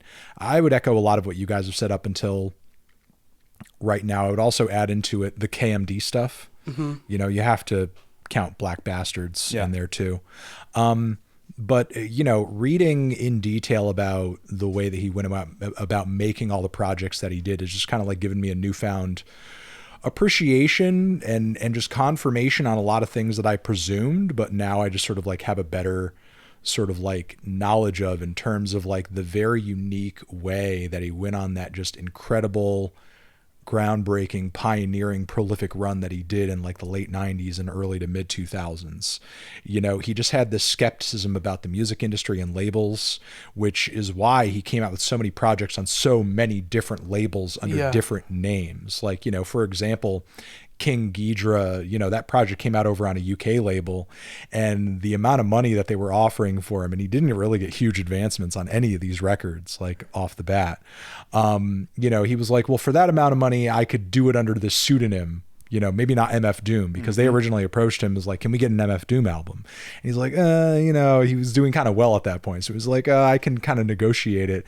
And that's also partially why he doesn't rap on all the tracks from that record. And he has a lot of features on there because that was like him trying to amass this like Monster Island czar sort of like, you know, Wu-Tang inspired group, but around like, you know, Godzilla characters and that sort of thing. But yeah, you know, and just like the versatility of the body of work, whether you're talking about a record like that, where he's like playing a more directorial role, he's bringing other people in, all the samples are from television shows. And it's like, you know, this weird outside concept, you know, beyond just like kind of just being straightforward rapping, you know, MC Mike beat like on Operation Doomsday. You have incredible records like that. You have just all the instrumental albums, all the Special Herbs records, which I mean, it's like, you know, those records are as good as artists who we just know of and praise for just being great hip hop producers. You know what I find? So it's like, you know, he literally within his catalog has a great hip-hop producer catalog too, between all those Special Herbs beats. And then he's got, you know, those groundbreaking, amazing collabs, you know, and, you know, whether it be an entire project like a Danger Doom or a Mad Villainy, or, you know, like those one-offs and songs and various crossovers with the likes of like West Side Gun and Ghostface Killah and so on and so forth. Like, he's so massive and so influential and so consistent and so creative, especially during that period, you know, during that like several year run. He had really an entire, like, you know, most people's multi-decade catalogs worth of quality output and material. You know, it's you know, that almost like in some respects like maybe knocks it down slightly a peg for me. But the thing is, like, you know, just because it was all kind of condensed into one time period, you know, it doesn't take away from it. You know, it's like those records, if you spanned them out across multiple, you know, more decades than they currently are, like, you know, that would be a Ghostface Killer type catalog, you know what I mean? But yeah, it's just insane, you know, the variety with which he was able to sort of like go about these various different projects of different types and come out with quality every time. For sure.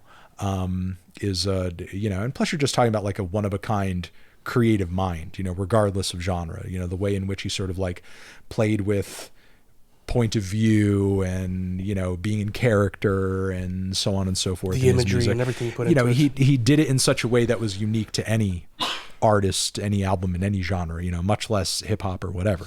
So, you know, you're just talking about like a unique mind, just in music, point blank period, which is why the catalog ranks so high for me. Yeah, it's just super unique. Like even looking at like Mad Villainy, like if you really listen, it's like the beats and even like the flows from MF Doom are like slightly off tempo, but they just find a way to make it work. So yeah, there's so much to appreciate from that catalog. That's respectable. Yeah, and you know, I even forgot to mention the Victor Vaughn stuff. Yeah. And you know, there are moments like his, you know, collaborations with MF Grimm, for example, where he's playing like more of a producer and kind of like guest artist role, like almost like more of a RZA type position, where like he even succeeded on that front, you know, and that's like kind of an underappreciated leg of his catalog. You know, again, I knew this era was like really prolific for him, but like, you know, reading into it through this biography, it made me appreciate even more. It's like he came out with even more than like I feel like a lot of people are even aware of much of the time, who still claim to be MF Doom fans. 100%. What's the biography called? I think it's just called like Doomsday. Doomsday. Yeah, okay, fire. It's a really great book so far. I'm more than halfway through it, and it's just got a lot of interesting information in it, and really kind of goes into, especially in the back end, because they do like a bit of a kind of normal type biography sort of situation for the front end of the book, and then the back end of the book they literally just like go over every specific album and era. I'm down. Oh, that's crazy. Sort of like, you know, and really kind of go into like the song samples this, and he was working with this person, and you know, this is why he sort of like, you know, approached it this way or whatever. You know, it's a very interesting read. Fire. Okay, so number 2 for me is Outkast. You guys did it justice in terms of your breakdowns. I just think it's kind of mind-blowing to see how much of a monumental impact you could have even with less offerings just by doing things differently. And that's exactly what they represented.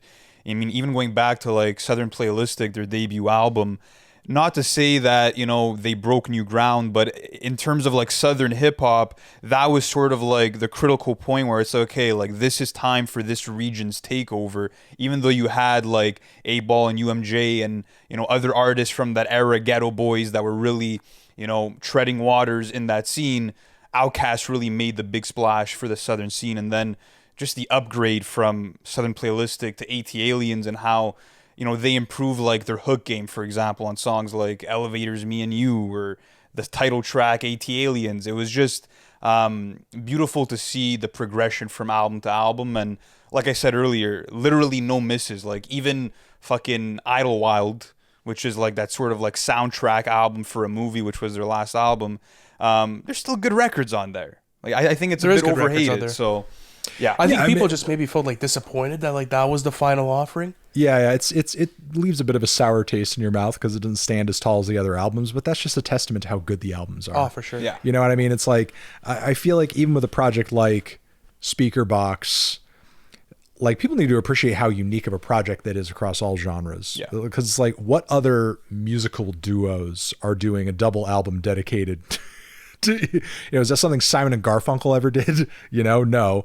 And like, I feel like you're not, for as bloated as that project is to an extent, like that album could have gone so wrong. You know, I feel like the closest hip hop equivalent you have to it is like Ray Sremmurd, who consciously were like doing that like triple project where it's like, you know, kind of the two of us and then one of us and the other one. It's horrible. Awful. You know, the thing is like, you know, I feel like for that album to come out as good as it did is a testament to how great both Andre and Big Boy are, you know, together, but also separately. Oh, for sure. And, you know, I mean, they definitely proved something on that album because like, you know, what artists of their caliber could sort of like, you know, engage in such an undertaking and it comes out as good as it is. You know, there's a reason that there are no other albums like that album. And that's because other groups, other duos wouldn't dare because it would blow up in their fucking face. You know what I mean? And you need to have the talent level within the group to actually execute upon that, right? And Right.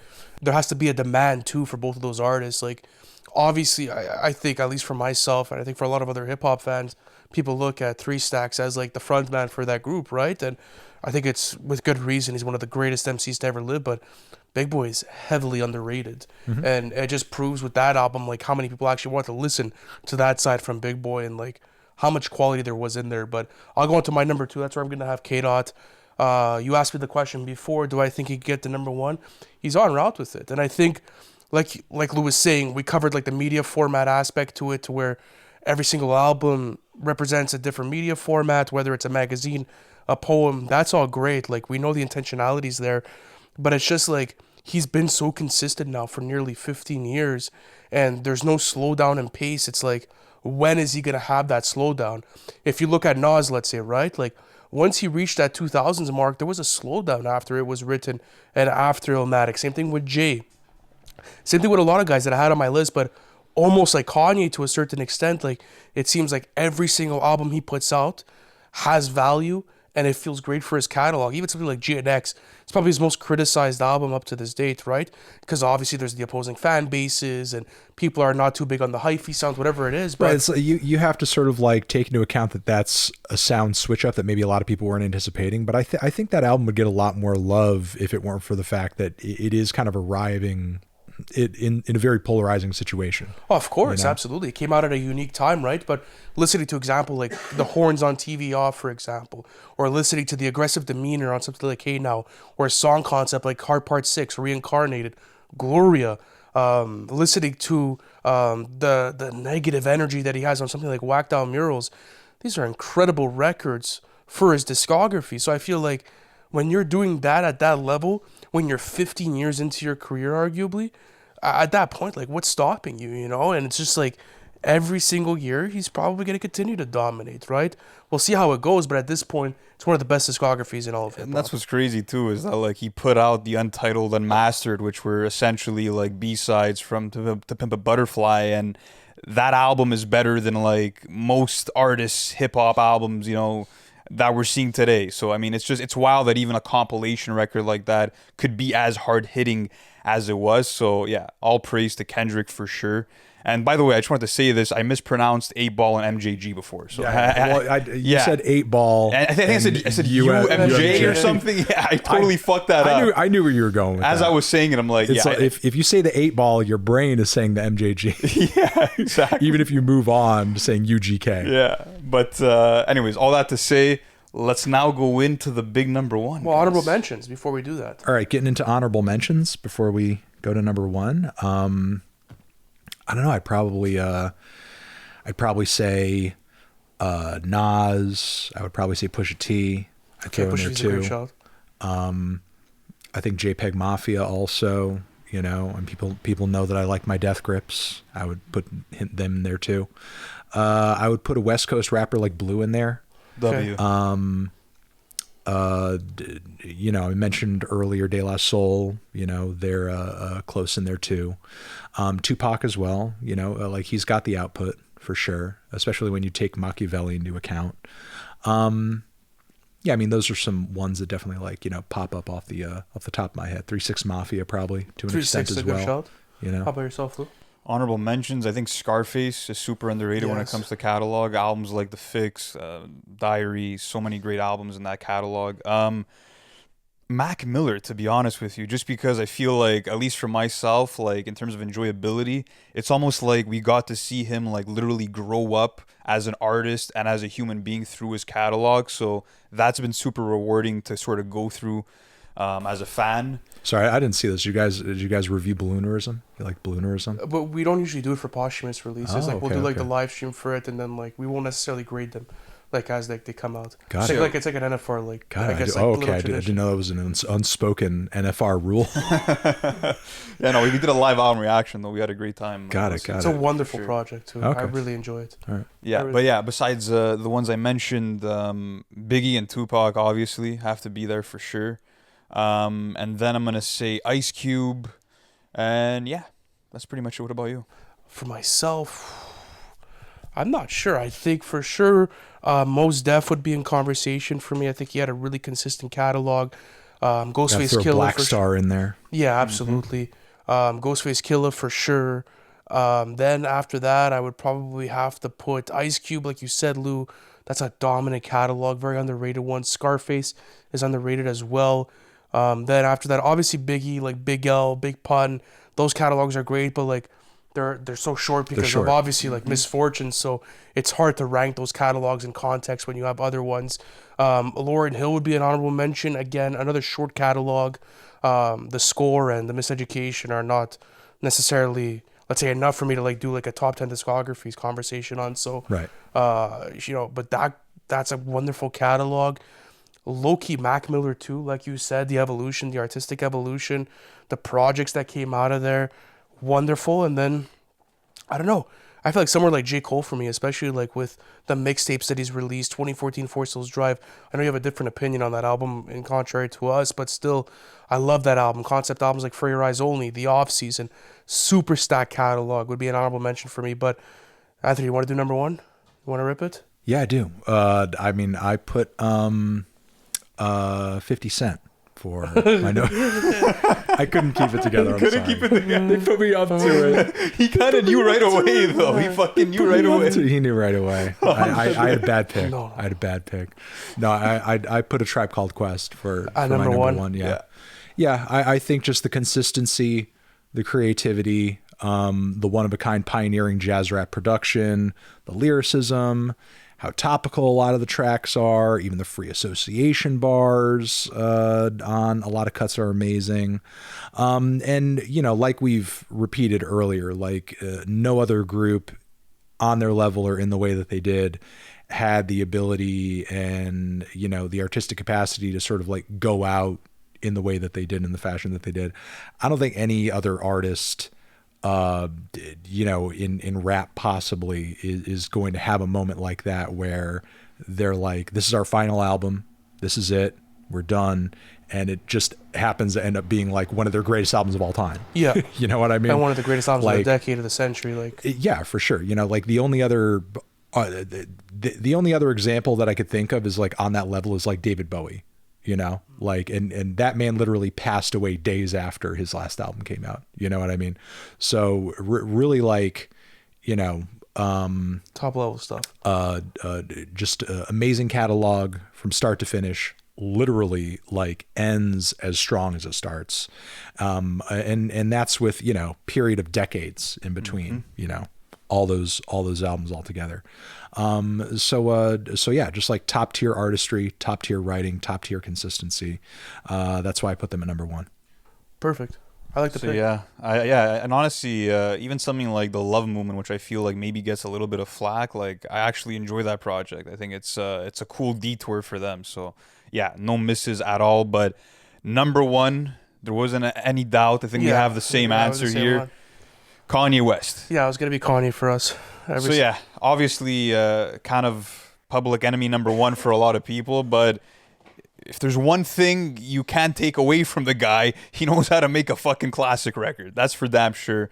And I think that when you look at just the totality of his discography, I can't think of an artist that has more classic albums where it feels like a lot of those albums took on, you know, became a cultural entity of their own. When you're looking at something like The College Dropout, where literally to me every single song is on the same level except for maybe like the New Workout Plan, which I have a bit like a below. Breathe In and Breathe Out, you know? Yeah, but even that song, like, just no, it's fire. But like, I get what you're the, saying, though. I understand it. Yeah, but yeah, more than anything with Kanye West, it's the reinvention. It's the fact that he feels like a totally changed and transformative artist with every album that he would put out. And you know, going from the everyday man, like Chipmunk Soul influence of The College Dropout, advancing that to Late Registration and the lush orchestration you got there, to like the fucking beautiful like synth pop stadium sized anthems of Graduation, continuing on to the game changing 808s and Heartbreak. So that's another thing too, right? The influence of the Kanye West catalog, groundbreaking shit. But I'll let you come in and I think you did a great job explaining like how every single album in that discography feels like a moment, and even now that like we've had time to like kind of age with it, and despite everything that's been going on, I mean, even the Vultures run for me is not enough to knock out, let's say a couple of points down for that catalog. I do think there are big misfortunes within such a beautiful catalog. I feel like it's more of like a travesty that you got like a fucking Vultures too in such a beautiful discography, but at the same time, it's like College Dropout, Late Registration, Graduation, 808s and Heartbreak, Yeezus, My Beautiful Dark. MBDTF, The Life of Pablo. Even Donda was a great record. Like, Yeah. you can't sit here and tell me otherwise that this is not fucking quality. And I think everyone low-key has his catalog in their top 10 catalogs of all time. He feels like he's low-key like the Quentin Tarantino low-key of like music to a certain extent, where it's like it's intentionality. I just hope for the future he doesn't fuck with it too much. Like that for me is my biggest fucking fear. Please, somehow if you're watching this, bro, just don't do it. Like, it's a perfect run. Like the Vultures era, whatever, bro. I could fucking lose my mind and I can never listen to them again. I don't care. Yeah. Just like Donda felt like that perfect retirement album for him. He should have went out there and it would be like, listen, that's it, Regardless of the highs and lows, one thing that you could say about every Kanye album cycle is that every single one's a nail biter. Yeah. It's a fucking event, man. It's an event every time. Every single time he comes out with a record, and this has been true of his entire catalog. Every single time he's come out with a record, you're kind of sitting there just sort of like waiting if he's going to fail or if it's going to go well. And some of his biggest failures ended up being like, his biggest successes down the road, like 808s, for example. Sure. Because the thing is, like, out of the gate, that album was not received very well, Yep. It's definitely it's an event, and he's played into it too. He's very self-aware of that. Like with the whole with like the whole sales competition that he had with 50 Cent, around that time. And while 50 didn't like formally exit the rap industry like he agreed that he would after sort of like losing that, the industry kind of made that decision for him for sure. Around that time, because like, well, it spoke to the quality of Curtis as well, right? Like, that wasn't a great project. Well, it still performed super well. Of course, it did over 600,000 first week. Like, not to say, but I'm just saying I felt like Kanye has always been someone that has really, push himself to be able to be the best artist that he could possibly be. Also, within that discography, a lot of it is self-produced.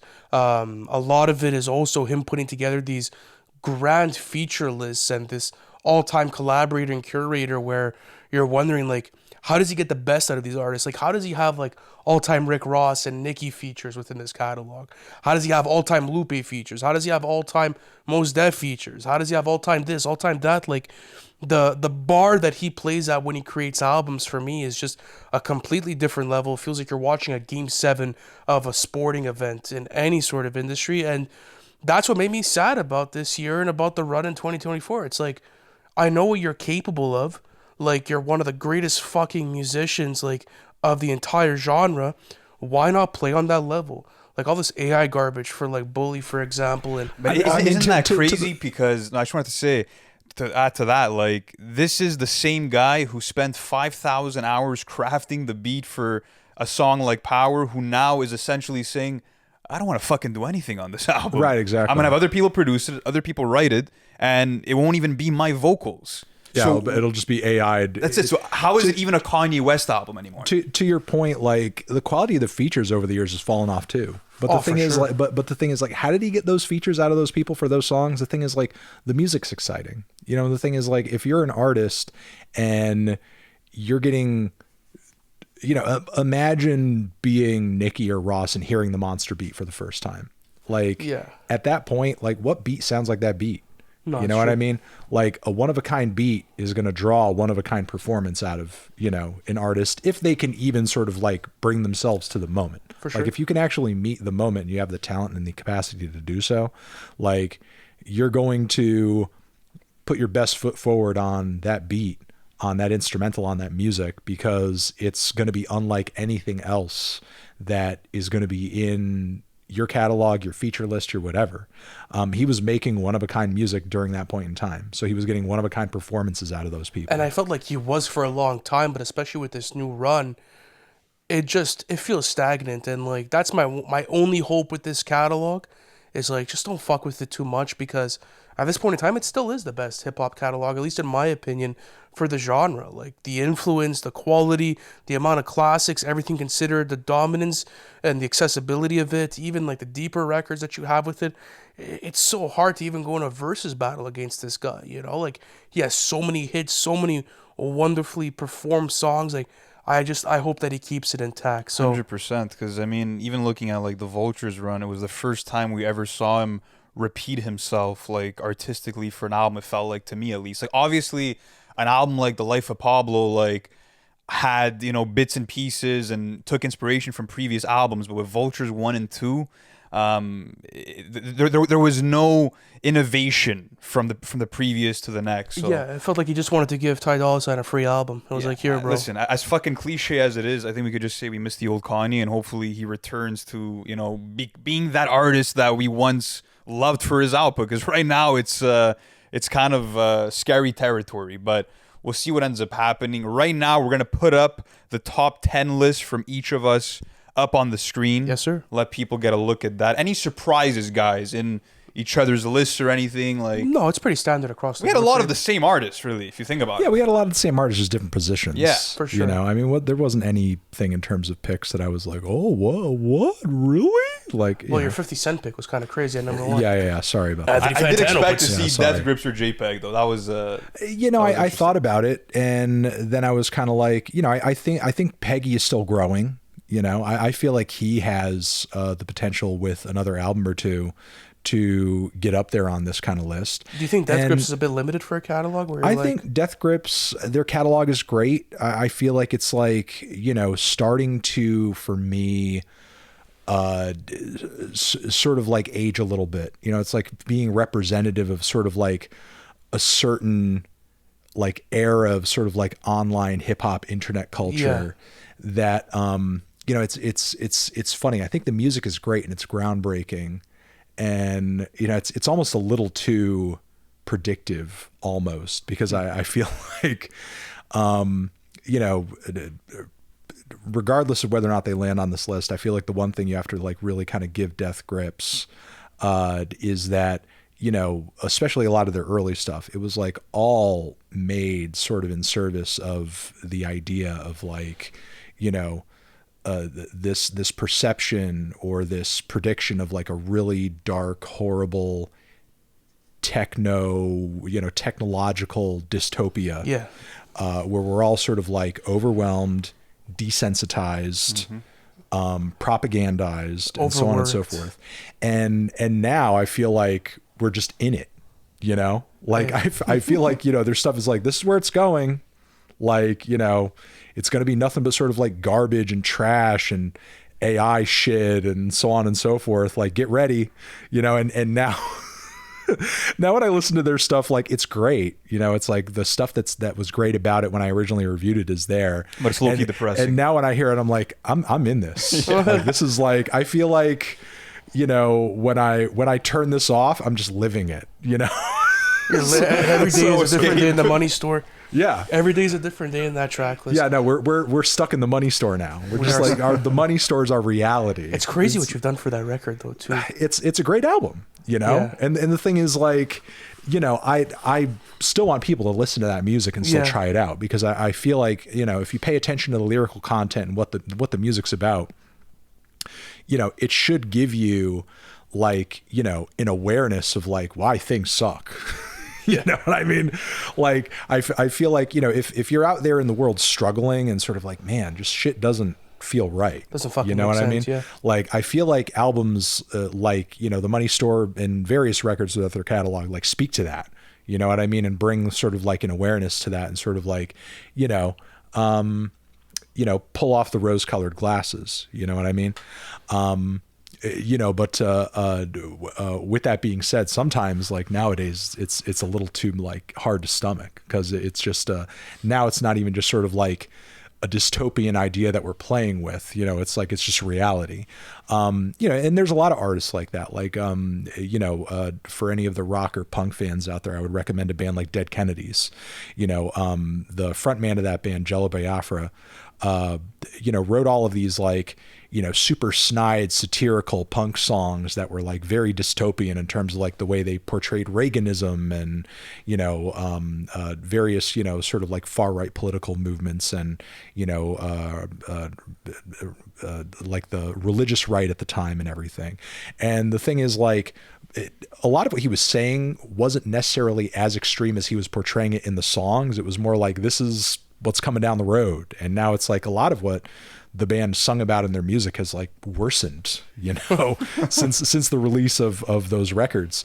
And, it's just, it's always just interesting to sort of like see and find when an artist nails it in such a way where they're really able to sort of like not just make great art, but like really the prophecy sort of is like, fulfilled. Yeah, exactly. Like really kind of make a prophecy, life imitating in art their music. Yeah, exactly. And then it just kind of ends up there. And to me, that's like kind of where Death Grip's discography kind of sits for me. And that's why I feel like, there's been a lot of talk about whether or not the band is broken up until this point, and the thing is like, to me, them breaking up or not making any more music at this point makes total sense. It's like the sort of like world that their music describes and is about is here. What the fuck do you want them to make, the music about? It's like, they warned you, the music was like a warning and now it's like here. There you go. Now they could all just sit back and like watch it all happen in front of them. Yeah, exactly.